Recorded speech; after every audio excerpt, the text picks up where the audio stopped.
Oui, bonsoir le roi du printemps. Comment ça va, cher frère? Oui, ça va. Et Ok. chez toi, Éclair? Oui, grâce à Dieu, tout va très bien. D'accord. Ok, donc on va te laisser la parole. Ok. Mhm. Bon, bonsoir à tout le monde. Et bonsoir à tous ceux qui sont restés jusqu'à à cette heure. Et je remarque que le direct a commencé depuis 16 heures là-bas, heure d'Abidjan, et jusqu'à à l'heure ainsi. Donc, ça veut dire que tout le monde est presque épuisé. Et toi-même qui est au four et au moulin, c'est pas du tout facile. Moi, j'ai un seul sujet à l'ordre du jour. C'est le comportement de notre opposition. Et je crois qu'aujourd'hui, tout le monde a vu le comportement de Pascal Afine-Guessant.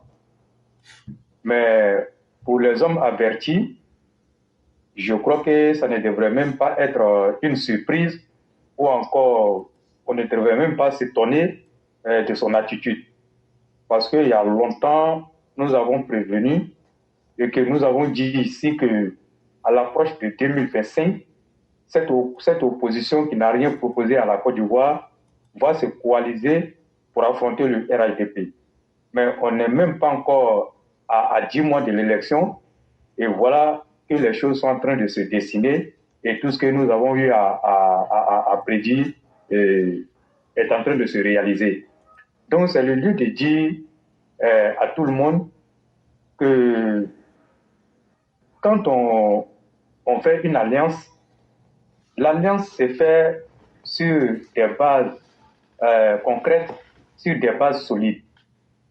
Mais quand vous remarquez la démarche de Pascal Afine-Guessant, et je crois que tu as longuement parlé de ça, et lui pour lui, ce n'était pas de venir aider, ou encore, il n'était pas dans une situation, en fait, une vraie situation.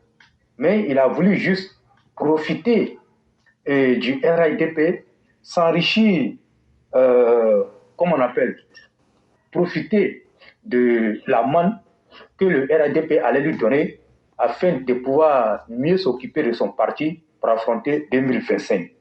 Mais malheureusement pour lui, ce qu'il espérait avoir n'a pas été ça, et donc il est devenu un fou furieux, et du coup, il a décidé de répartir avec Laurent Gbagbo, qu'il avait traité de quelqu'un qui n'a pas de poids, comme le dirait l'autre, un poids plume. Et Laurent Gbagbo, vous vous souvenez, avait traité Pascal Afine-Guessant de, comment on appelle, de enveloppe vide.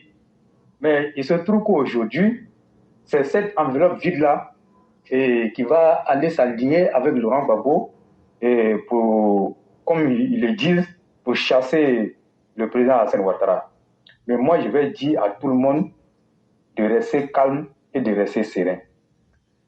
La seule chose que nous demandons à nos militants, c'est de se mobiliser et puis aller se faire enrôler sur la liste électorale.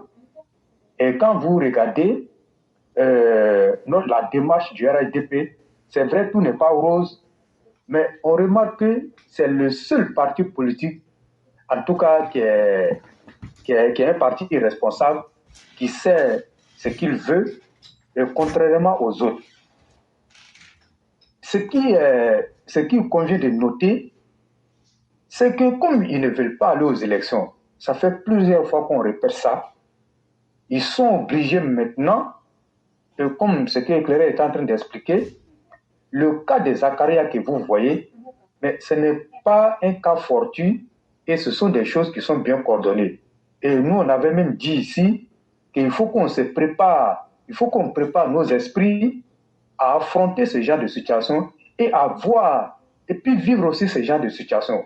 Parce que pour eux, le moment est propice pour manipuler les esprits, tomber dans cette propagande mensongère-là afin de pouvoir atteindre leur objectif.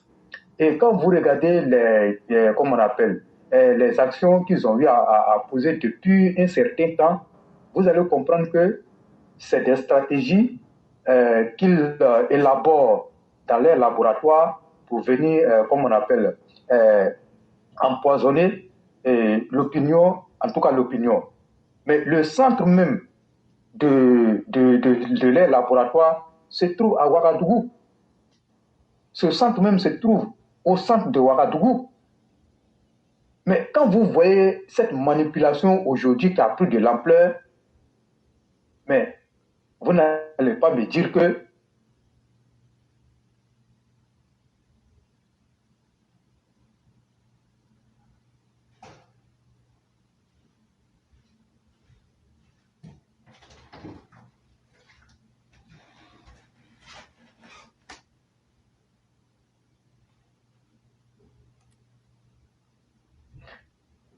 donc, qui sont ceux qui parlent de ça? Ce sont ces cyber-aboyeurs-là qui parlent beaucoup. Et donc, il ne serait-ce que par ça, nous devons nous calmer et puis essayer de voir, comme on appelle, les choses en vrai et ne pas tomber dans leur manipulation. Aujourd'hui, ils sont partout en train de manipuler, en train de mentir. On a vu un peu ce que le PDCE aussi a fait. En fait, chacun adopte une stratégie. Et comme les tâches sont bien réparties, ils sont dedans. Mais je crois que le problème là, moi je l'ai dit, nous on n'a pas d'adversaire. On n'a pas d'adversaire sur le terrain, mais c'est le RHDP qui sera lui-même son propre adversaire. Mais quand on le dit, peut-être certains ne comprennent pas. Mais comment vous pouvez comprendre une opposition qui va aller aux élections, qui n'a pas de programme de société, autre que de, comme on appelle, de jeter le discrédit sur l'organe qui va, comme on appelle, qui va organiser les élections. Alors que quand on voit un peu en arrière, mais on va leur rappeler ce que Laurent Gbagbo a dit. Laurent Gbagbo a dit que lui ne sait pas pourquoi les gens s'acharnent sur la CEI. La CEI n'est pas le problème. La CEI ne vote pas. La CEI ne fait que récolter, comme on appelle, les résultats des votes des Ivoiriens, ensuite venir les donner au Conseil constitutionnel pour que le Conseil constitutionnel proclame les résultats. Mais quand on voit ça, et que lui nous dit que ce n'est pas la CEI qui vote, mais pourquoi ces opposants-là s'acharnent sur la CEI? Ça veut dire qu'il y a une volonté manifeste de ne pas aller aux élections et de créer des troubles dans le pays. Et moi, je le dis toujours, mais l'erreur que l'État, comment on appelle, va commettre, c'est l'erreur là qui va nous coûter très cher. C'est l'erreur d'accepter d'aller à un dialogue politique encore avec ceux-là, c'est ce qui sera le mal. Parce que comme ils ne veulent pas partir, l'État va accepter d'aller, les gens vont aller dialoguer avec eux, ils vont demander des choses, ils vont céder. À partir du moment où ils vont demander une chose et que les gens cèdent à ça, ils vont revenir encore demander une deuxième chose. Mais vous serez obligé de céder parce que vous avez prêté le flanc et les gens ont tapé dedans. Donc, la solution là, c'est de ne même pas leur donner cette occasion-là. S'ils ne veulent pas aller aux élections, qu'ils laissent les Ivoiriens tranquilles. Parce que Laurent Gbagbo nous a dit ça dans le temps. Laurent Gbagbo nous a dit ça dans le temps. Tu es incapable de proposer aux Ivoiriens un vrai programme, il ne faut pas venir emmerder les gens. Ça fait, depuis que Laurent Gbagbo a mis son pied dans cette affaire d'élection, à chaque élection, c'est une crise. À chaque élection, c'est une crise. Et donc, nous on n'en veut plus. Il faut que ça s'arrête. Donc, s'ils continuent dans ça, nous, on ne rentre pas dans ce qu'ils sont en train de faire. Nous, on va aller seulement sur le terrain, on va travailler. Et aujourd'hui, tous les Ivoiriens savent le parti qui veut travailler et le parti qui est en train de travailler. Et tout le monde le savent. Donc nous, on ne va pas tomber dans les pièges. Il appartient à chacun de savoir que un vrai parti politique, c'est le parti qui décide d'aller, comme on appelle, aux élections de façon claire, de façon transparente. Et non de chercher, comme on appelle, des voies et moyens pour chercher à déstabiliser le pays. Et donc, nous, on ne va plus accepter ça. Moi, je profite pour dire en même temps que l'opération de recensement des primeurs votants qui a été lancée par le parti, moi, je crois que le travail s'est fait. Le travail s'est fait. C'est vrai, par endroits, c'est un peu lent. Mais au moins là, tout le monde sait que le RADP est sur le terrain. Mais et ces gars-là, ils sont où? Ils ne sont pas sur le terrain. Et donc aujourd'hui, en tout cas, nous, on va dire à tout le monde de rester serein et de savoir que, comme tu le disais, le pays est bien tenu, la Côte d'Ivoire, en tout cas, est sécurisée. Le reste là, comme ils n'ont pas pu, comme on appelle, réussir à déstabiliser le pays, ils sont obligés aujourd'hui de tomber dans la manipulation. C'est la manipulation qui est restée comme les raccourcis. C'est ce qu'ils font. Mais est-ce qu'on peut manipuler le peuple pendant tout le temps? C'est la question qu'elle a. Mais quand ils prennent un sujet, quand ils ne gagnent pas gain de cause, ils reviennent encore avec, comme on appelle, avec une autre stratégie. Mais nous, on est habitués à ça. Donc nous, on ne va même pas leur faire ce cadeau-là même. On est habitués à ça. Et moi, je le dis honnêtement, il faut travailler, mais le parti travaille. Tout n'est pas rose comme je le dis, mais au moins là, il y a vraiment un travail qui est fait à ce niveau. Donc vraiment, moi, je voulais remercier tout le monde et dire aux gens de se calmer. Quand vous voyez les gars du PDCI, vous voyez aujourd'hui, quand Tidjane Thiam venait en politique là, les gens ont fait croire à Tidjane Thiam que la tâche sera facile. Pour eux là, il allait venir, comme c'est quelqu'un qui est resté pendant longtemps là-bas, les gens ne l'ont pas connu, il allait venir ici et puis venir dire des choses et puis ça allait passer comme ça. Mais malheureusement pour Tidjane Thiam, quand il arrive, il vient trouver autre réalité sur le terrain. Et les gens ont tenté à plusieurs fois de laver son image, mais ça ne prend pas. Vous avez vu, dans ces derniers temps, on nous fait croire que Tidjane Thiam est le conseiller du pape. Tidjane Thiam, on lui a proposé le poste de directeur général du FMI. Tidjane Thiam a dit non. Mais attendez. Comment est-ce que on peut mentir comme ça? Je crois que Éclairé lui a déjà parlé de ça. Mais tout ça là, c'est fait exprès. Ce sont des éléments de langage. Il faut harceler, il faut insister sur ce fait-là. Parce qu'un mensonge trop répété devient souvent la réalité. Bon, il faut venir nous dire encore que oui, il est le conseiller. Mais attends. Et qu'est-ce qu'ils disent? Quand Dia Oufé dit ça, il dit, peut-être vous n'avez pas bien écouté, il dit, Tidjane Thiam est un musulman. C'est-à-dire qu'il n'est pas de la confession religieuse chrétienne. Il est un musulman. Mais comme il est un musulman, mais le pape n'a pas regardé, en tout cas sa coloration religieuse, le pape sait très bien qu'il est musulman et le pape l'a pris pour être conseiller. Est-ce que vous voyez?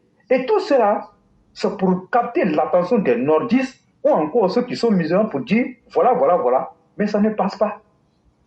Ça ne passe pas. Le même Dia Oufoué qui dit qu'il y a des députés, il y a 6 députés ou bien 10 députés qui l'ont appelé pour lui dire les frères, nous on est avec toi, mais nous on travaille en sommet. Mais lui il a dit que non, si vous voulez travailler avec nous, nous on n'accepte pas des gens qui travaillent en sommet. Mais moi je peux vous le dire honnêtement, et il dit que ces députés-là lui ont dit que le pouvoir du RDP est fini. Mais ne vous laissez pas berner. Ça, c'est la méthode de la communication qu'elle a là. C'est la méthode c'est leur méthode. Il n'y a plus rien à proposer. Ils sont obligés de chercher tous ces voisins moyens là pour pouvoir, comme on appelle, harceler nos gars là et puis chercher ce qu'ils sont en train de faire. Mais ça ne va pas aboutir. Moi, je le dis, aujourd'hui, quand vous regardez ce qui se passe, comme on appelle, au sein de, comme on appelle, du GPS là-bas, du PDCI, du PPACI, mais moi, je dis chacun joue son rôle. Pascal Afin Guessan, aujourd'hui, joue son rôle.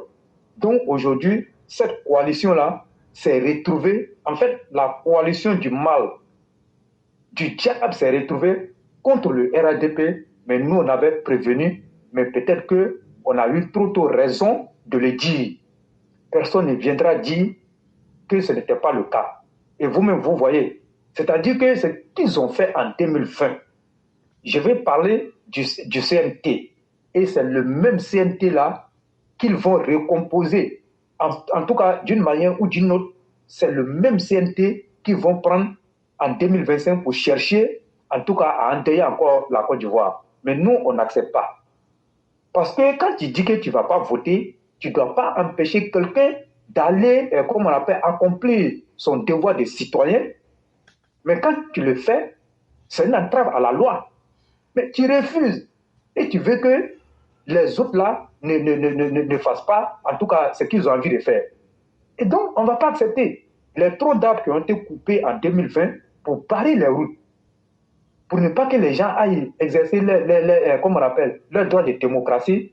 En tout cas, pour 2025, là, moi, je l'ai toujours dit. Chacun sera responsable de sa sécurité. C'est vrai.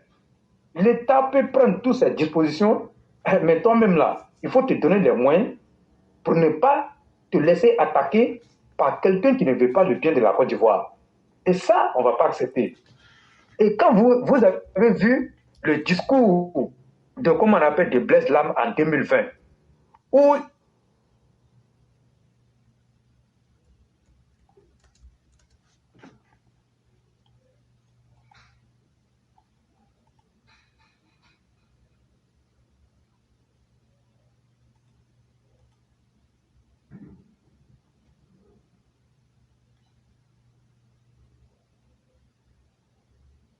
donc, en fait, c'était un plan bien organisé.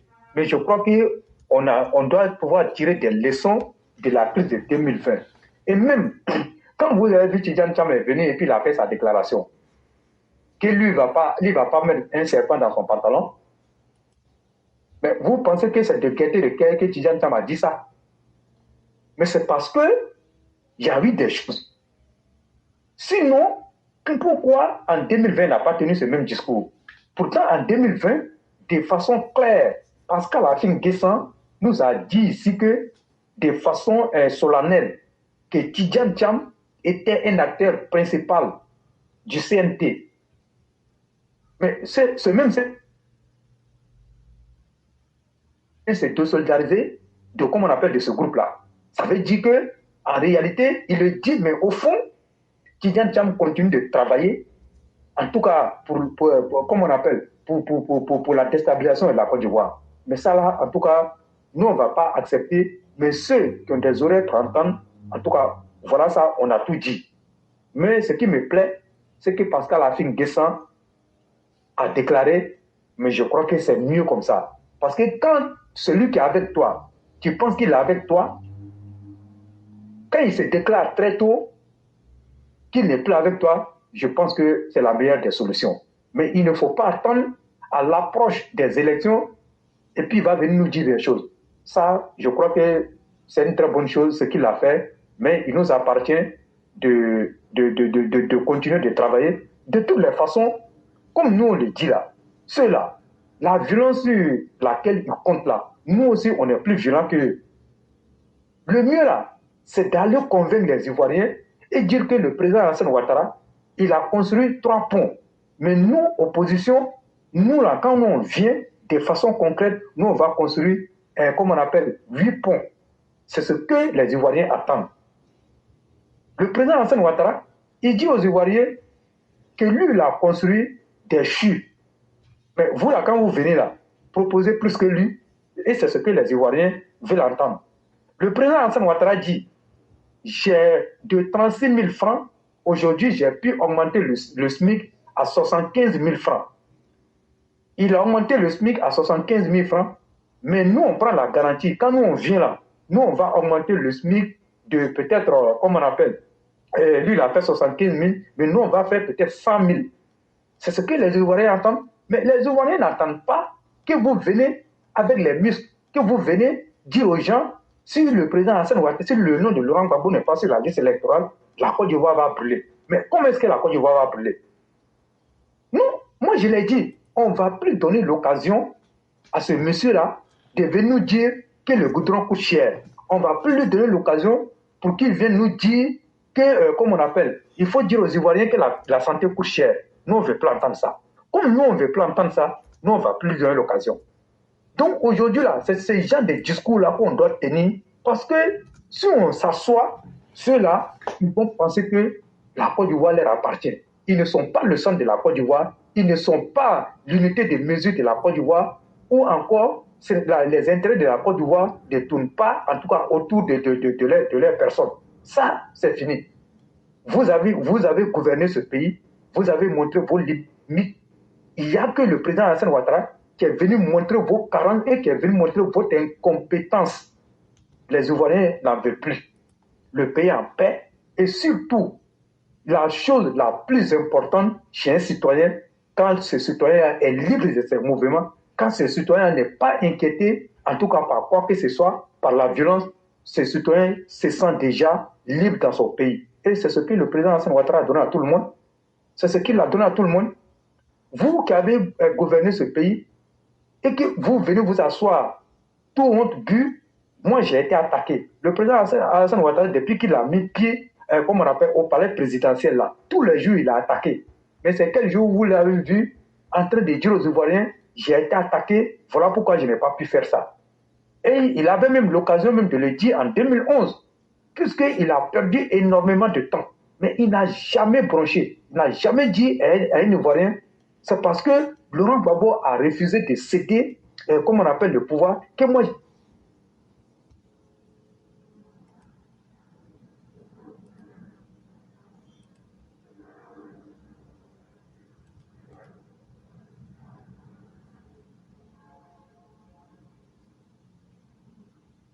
Donc, c'est qu'il nous a donné le programme présidentiel d'urgence. Et c'est à partir de ce programme-là que la Côte d'Ivoire a décollé.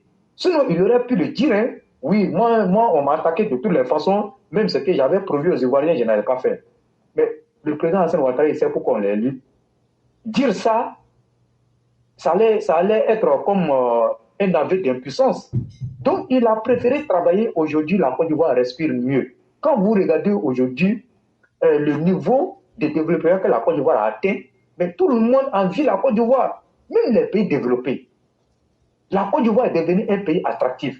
Et ça là, on va laisser le pays encore dans la main de ces personnes-là qui ont détruit le pays. Moi, en tout cas, le président Alassane Ouattara nous a déjà dit que le pays ne va plus retourner dans la main de ces malfaiteurs-là. Donc, là, je vais m'arrêter là et puis je dis bonsoir à chaque fois. Ok.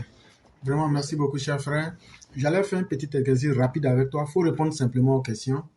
D'accord. Tidjane Thiam, là-haut, on dit ils l'ont nommé comme directeur général du FMI, mais il a refusé, non? Ouais. Ok.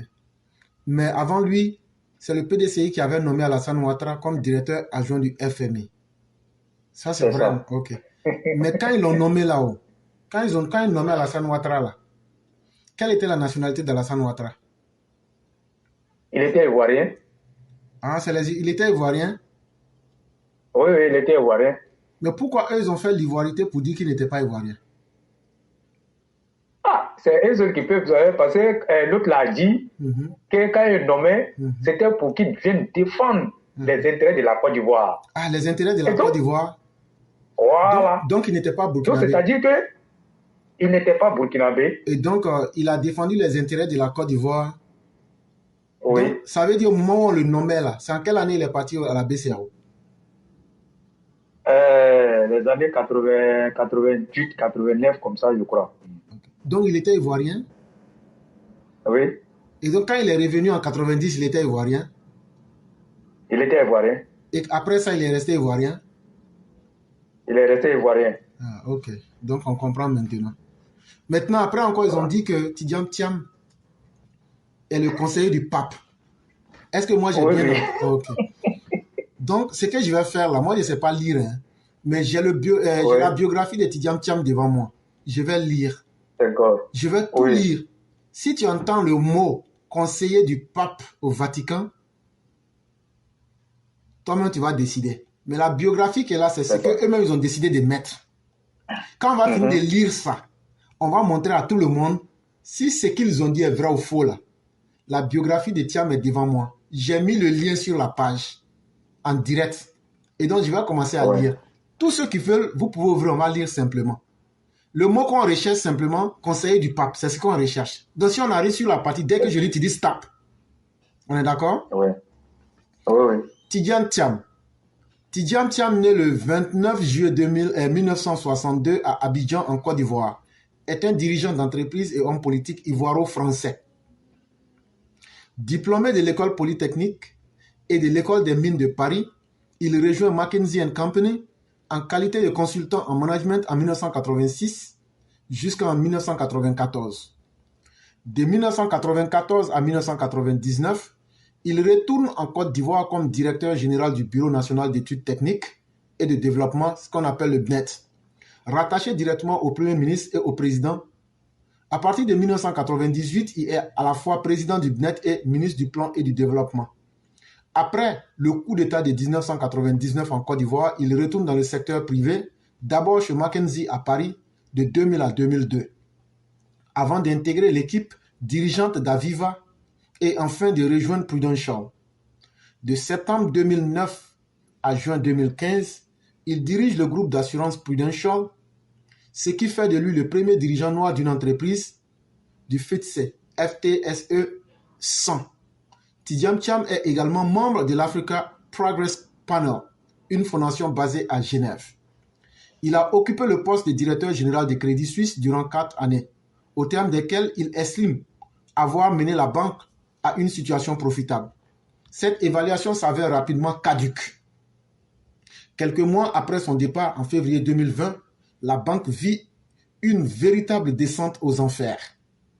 Il est nommé administrateur auprès du groupe Kering en 2020 et il fut pressenti pour devenir ministre de l'économie et des finances en France. Il est élu à la présidence du PDCI, principal parti d'opposition, en Côte d'Ivoire en décembre 2023. Et donc, on va continuer. Né en Côte d'Ivoire, Tidjane Thiam est issu... Bon, là, on cherche sa biographie, c'est ce qui nous est important. Et les travaux qu'il a pu effectuer. Et donc, on continue toujours. Après avoir fait une partie de ses études au lycée d'Abidjan, à Paris-Versailles, ce n'est pas ce qui nous intéresse. On veut voir où il a travaillé. Ok. En décembre 1993, le premier président Félix Houphouët-Boigny meurt. De 93, ce n'est pas ce qui nous intéresse. On cherche où il a travaillé. Donc, on va toujours continuer. Et donc, retour au secteur privé de 2009 à 2020. De retour en Europe, Tidjane Thiam devient associé à McKinsey à Paris, participant ainsi à la direction du département institutions financières de la société. En 2002, il rejoint Aviva, d'abord comme directeur de la stratégie et du développement du groupe, puis il reprend la responsabilité des opérations internationales et d'Aviva Europe et enfin, il devient directeur général siégeant au conseil d'administration de l'entreprise. Il quitte Aviva en septembre 2007 pour devenir le directeur financier de la compagnie d'assurance britannique Prudential plc. En mars 2009, Tidjane Thiam est nommé directeur général à compter du départ de Mark Tucker en octobre. Il devient ainsi le premier dirigeant noir de l'entreprise de FitzGerald. Prudential lance alors une opération de rachat sur AIA, une branche asiatique de l'assureur américain AIG. Très durement touché par la crise, la bataille boursière s'ensuit tandis que certains investisseurs jugent excessifs les prix des 35,5 milliards de dollars offerts par Prudential. L'opération finit par échouer. Après le rejet par le conseil d'administration d'AIG, une offre revue à la baisse, il refuse de démissionner, soutenant n'avoir commis aucune erreur. AIA est par la suite introduite à la bourse de Hong Kong et sa valorisation monte rapidement au-delà des prix proposés initialement par Prudential. Tidjane Thiam fait l'objet de vives critiques personnelles après cet échec, en raison notamment des coûts engagés par la société pour le lancement de cette opération avortée.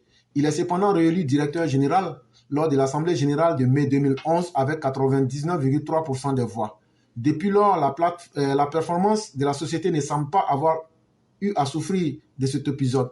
Sur les 9 premiers mois de 2011, Prudential affiche un profit sur les nouveaux contrats en hausse de 14% par rapport au chiffre de 2010 à la même période, tandis que les chiffres d'affaires total de l'assurance progressent de 10%. En mars 2013, le FSA inflige une sanction de 30 millions de livres à Prudential ainsi qu'un blâme à Tidjane Thiam pour ne pas avoir correctement informé les superviseurs britanniques du secteur financier lors de la tentative de rachat de AIA. Voilà encore un de ces crimes qui n'a pas été, que moi-même je ne savais pas. Mais on continue toujours. En juillet 2015, si je suis en train de lire, je fais exprès. Parce que je vais vous démontrer que l'homme, il n'a jamais été conseiller du pape en quoi que ce soit. Et je passe maintenant à la toute dernière partie. Autre activité, c'est-à-dire on vient de donner toute sa vie là. Maintenant, ce qu'il a fait à l'extérieur, autre, on dit les divers là. C'est ça qu'on est en train de lire maintenant. Thiam est président du conseil d'administration de l'Association of British Insurers, ce qui veut dire l'association des assureurs britanniques, et de l'International Business Council du Forum économique mondial. Il a occupé le poste d'administrateur non exécutif du groupe chimique français Arkema jusqu'en novembre 2009. Depuis 2011, la rumeur de son retour en Côte d'Ivoire pour prendre le poste de responsabilité fait régulièrement surface. Sa candidature à l'élection présidentielle de 2020 a fait également l'objet de beaucoup de spéculations. Quelques mois plus tard, il est pressenti pour prendre la tête du ministère de l'économie et des finances françaises, selon des médias français, mais il refuse le poste. Chez lui, toujours, c'est lui qui refuse le poste, alors que c'est faux. Il rentre au conseil d'administration de Kering en juin 2020. Son mandat prendra fin à l'issue de l'Assemblée générale appelée à statuer sur les comptes clos le 31 décembre 2023. Le 9 janvier 2024, Tidjane Thiam a démissionné de son mandat d'administrateur de Kering. Et donc voilà, après ça maintenant on se retrouve dans la section Retour en Côte d'Ivoire. Et donc officiellement depuis le 9 janvier 2024, Tidjane Thiam est un chômeur. Et tout ce que je viens de lire sur toute sa vie là, tu as vu une partie où on a dit qu'il est conseiller du pape? Non, jamais. Donc ce qu'ils ont rencontré là, c'est un gros tas de mensonges. Mais ce sont les nigauds que ça peut prendre. Mais nous autres, là, parce que c'est lui-même sa propre vie qu'il a mis sur Internet là. Quand on prend là, il n'y a aucun signe qui prouve qu'il a été. Et c'est du gros mensonge. Il fallait qu'on le dise aux Ivoiriens.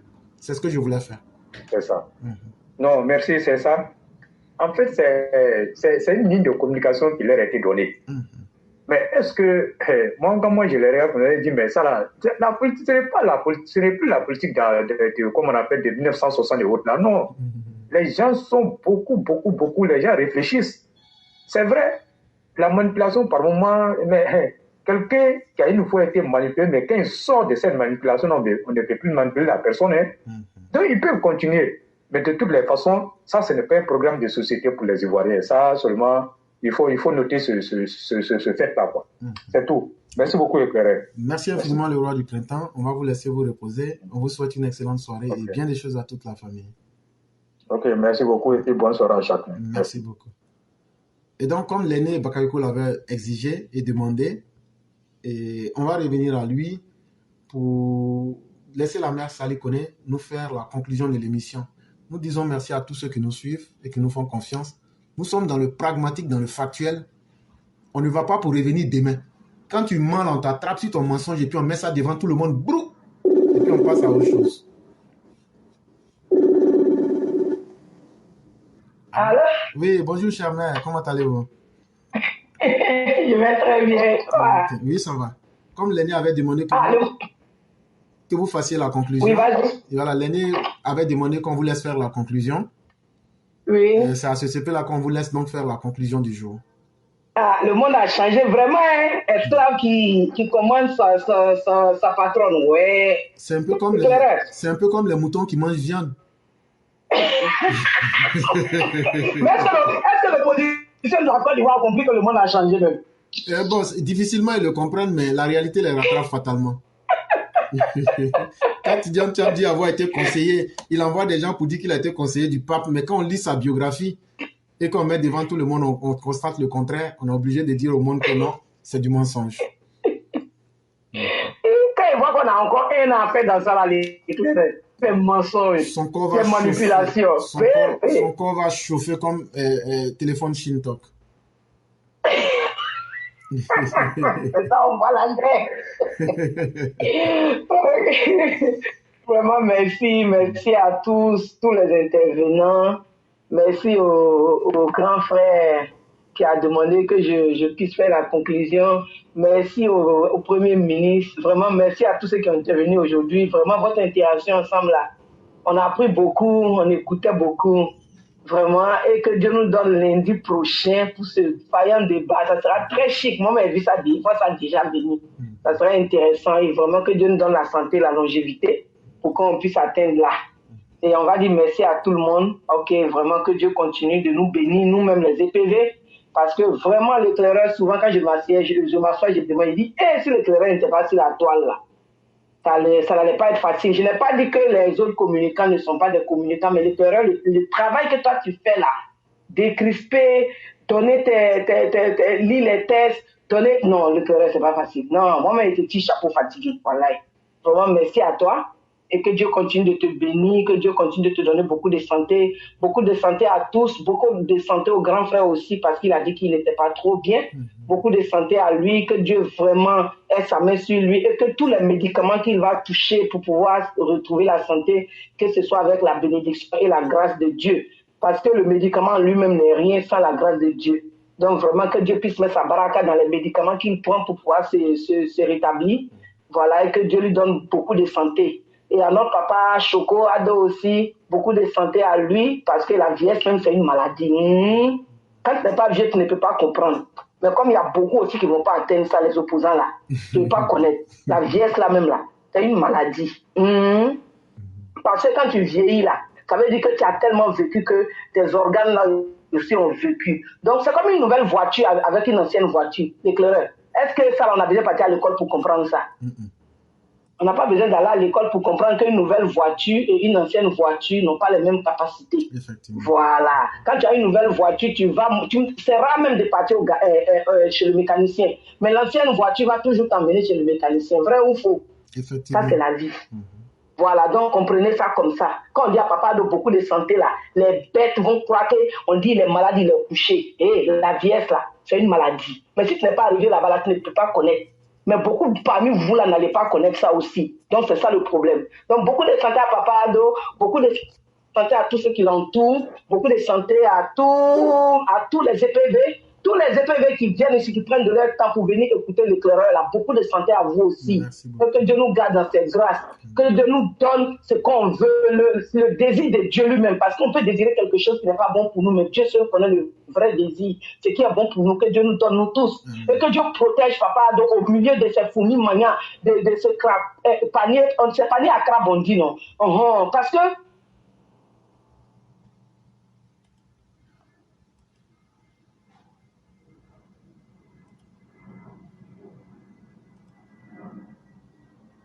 qui pensent qu'à eux, et puis qui t'utilisent là, et puis qui ne font pas ton travail là, qu'eux-mêmes se dévoilent d'eux-mêmes, qu'ils se dévoilent d'eux-mêmes. Tous ceux qui sont autour de toi, ils ne veulent pas faire ton travail, ils sont là seulement pour leurs propres intérêts là. Que Dieu fasse qu'eux-mêmes ils se dévoilent aussi. Lui, que chacun prend ses bagailles pour partir, Papa Ado. Mais si tu restes deux bonnes personnes là, Papa Ado, nous, on est militants, on ne va jamais nous décourager. On est derrière toi jusqu'à l'Ascaras. Et on va lutter jusqu'à 2025, on va finir, Papa Ado. Que Dieu nous donne, nous tous, santé et longévité, qu'on puisse nous tous dépasser octobre de 2025. Que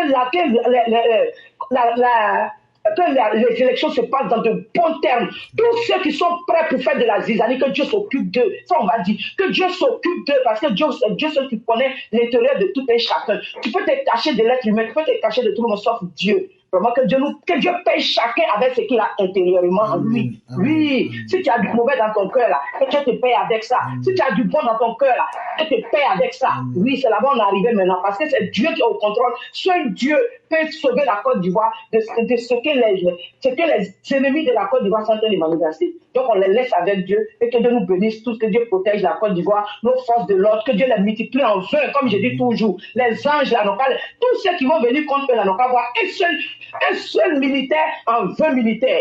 Voilà comme ça là. Tout va se régler avec Dieu. Donc vraiment merci l'éclaireur et merci à tous. Bonne nuit à tous ceux qui dorment déjà, ceux qui se réveillent aussi. Bon matin à vous. Nous on est les derniers. Nous on est les derniers. Sinon on va témoigner pour l'humanité. C'est-à-dire que quand le monde va finir, puisque c'est nous on dort dernier, donc c'est nous on va être là comme les témoins. Mais je peux dire à tout le monde, nous ferons un bon témoignage pour les uns et les autres. Et je vais profiter de cette occasion pour annoncer, lorsque nous serons les derniers et que on sera sur la terre. Nous avons perdu la mère. Je ne sais pas pourquoi. Et donc, comme je le disais, nous allons tout faire pour témoigner. Et sachez que nous allons faire un très bon témoignage pour dire que vraiment, sur la terre, les uns les autres ont bien vécu. Mais que le seul hic, c'est que... On fait attaque aussi dans bénédiction. Je n'entendais plus. Okay. Je n'entendais plus rien. On fait attaque aussi dans bénédiction. Oui, ouais. Malheureusement, c'est ça. Malheureusement, c'est ça notre situation. Et donc, comme nous sommes les derniers aux États-Unis à dormir avant tout le monde et à nous réveiller après tout le monde, donc normalement, si on part sur la logique, quand le monde va finir là, ça doit commencer par ceux qui commencent avant nous. Donc, c'est nous, on sera les derniers pour témoigner. C'est ça même. Voilà. Donc, c'est nous, ça veut dire que c'est nous qui serons les derniers sur la terre pour pouvoir témoigner. Donc, ce que je vais faire, je vais dire, sincèrement, le bon Dieu, tout s'est bien passé et tu as déjà fait ton boulot. Mais laisse-moi te dire qu'il y avait un politicien qui s'appelait Tidjane Thiam, alias Chakadjan Titi le Malo. Vraiment, il se disait petit-fils du fouet, mais il était devenu très malhonnête. Il mentait beaucoup. Et j'ai envie de dire ça au fouet. Et qui sera même très étonné. En étant dans sa tombe, il sera vraiment très étonné. On va lui dire, ton petit-fils est devenu un menteur pro max derrière toi ici sur la terre des hommes. Et donc, vraiment, merci à vous aussi. Merci pour tous les efforts. Merci à toutes les personnes qui nous ont suivis. Et que la grâce de Dieu demeure en chacun de nous. Amen, amen. Merci beaucoup. Merci et bonne soirée à toi aussi là-bas. Merci beaucoup et bien des choses à toute la famille. Merci. Okay.